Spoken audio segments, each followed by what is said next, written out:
পরের বুলেট কি আপনার সন্তানের দিকে যাবে না? আমরা আর কতদিন অপেক্ষা করব যে আমার ঘরে গুলি আসা পর্যন্ত আমি চুপ থাকবো? এতটুকু জানি, যারা মারা গেছে তারা কোনো নির্দিষ্ট দলের কারো সন্তান নয়। বুলেট যখন একটি বাসায় এসে মা তার সন্তানকে ঘুম পাড়িয়ে বারান্দায় এসেছেন, তাকে হত্যা করেছে একটি বুলেট, সে বুলেট জিজ্ঞেস করেনি আপনি কোন দল করেন।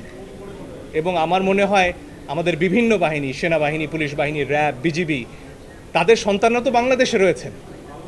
তাদের সন্তানরা কি এই যে হুমকি প্রত্যেক নাগরিকের বিরুদ্ধে, যে বাসায়ও নিরাপদ নয়, তাদের ক্ষেত্রে কি এই হুমকিটা কার্যকর নয়?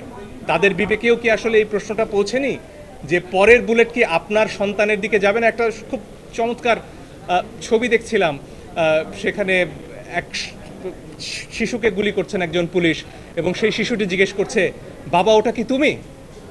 সে প্রশ্ন তো আমাদের সবাইকে করতে হবে।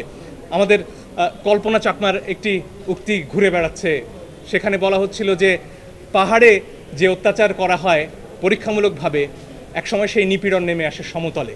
আমরা আর কতদিন অপেক্ষা করব যে আমার ঘরে গুলি আসা পর্যন্ত আমি চুপ থাকব? কারণ গুলি তো আমার পাশের বাড়িতে লেগেছে, আমার বাড়িতে লাগেনি। বোধহয় প্রশ্নটা সেখানে।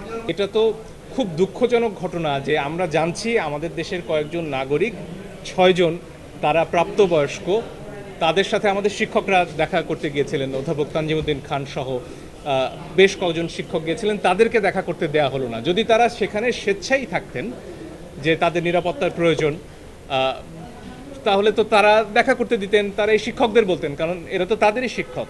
সেটা তো হলো না। এই ছাত্ররা যদি সেখানে স্বেচ্ছায় থাকেন, তাহলে কেন তাদের গণমাধ্যমের সামনেই কথা বলতে দেওয়া হচ্ছে না? কেন ভিডিও আলাদা করে ছাড়া হচ্ছে? এই বিষয়ে তো কোনো সন্দেহ নেই আমার মনে হয় যে তারা ডিবি হেফাজতে রয়েছেন।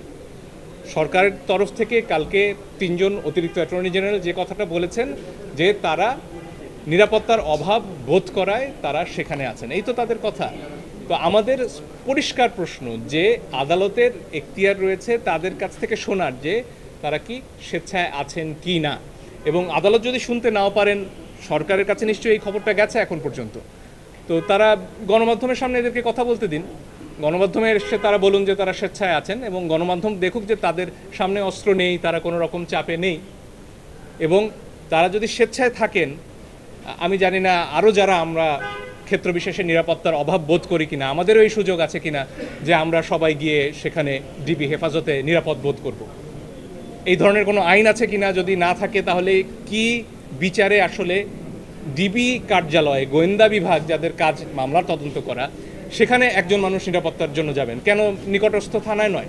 আমি যতদূর দেখেছি এর আগে কিন্তু বিশেষ করে ইলেকট্রনিক মিডিয়াতে এই যে 200 মানুষ মারা গেছেন, কিংবা সরকারি হিসেবে সেটা 150, আজকে অ্যামনেস্টি ইন্টারন্যাশনাল পরিষ্কার বিবৃতি দিয়ে বলেছে এখানে প্রয়োজনের অতিরিক্ত বল প্রয়োগ করা হয়েছে। এখানে AK-47 যে রাইফেল, আপনারা কালাশনিকভ নামে যেটাকে অনেকে চেনেন, সেই রাইফেল যেটা যুদ্ধাস্ত্র, সেটার ব্যবহারের কথা অ্যামনেস্টি ইন্টারন্যাশনাল বলছে। গুলি করা হয়েছে 3 বাহিনী, পুলিশ বাহিনী, র্যাব এবং সেনাবাহিনী, 3 বাহিনীর কথা উল্লেখ করে অ্যামনেস্টি ইন্টারন্যাশনাল বলছে যে গুলি চলেছে এবং অপ্রয়োজনে সাধারণ নাগরিকদের ওপর গুলি চলেছে। এবং এটার ব্যাপারে কঠিন ভাষায় অ্যামনেস্টি বলেছে জাতিসংঘের মহাসচিব এ ব্যাপারে তার যে আশঙ্কা সেটার কথা জানিয়েছেন একটি বিবৃতিতে। ফলে আমরা যে কথাগুলো আসলে আদালতে বলেছি, এটা আন্তর্জাতিক অঙ্গনেও ধ্বনিত, প্রতিধ্বনিত হচ্ছে।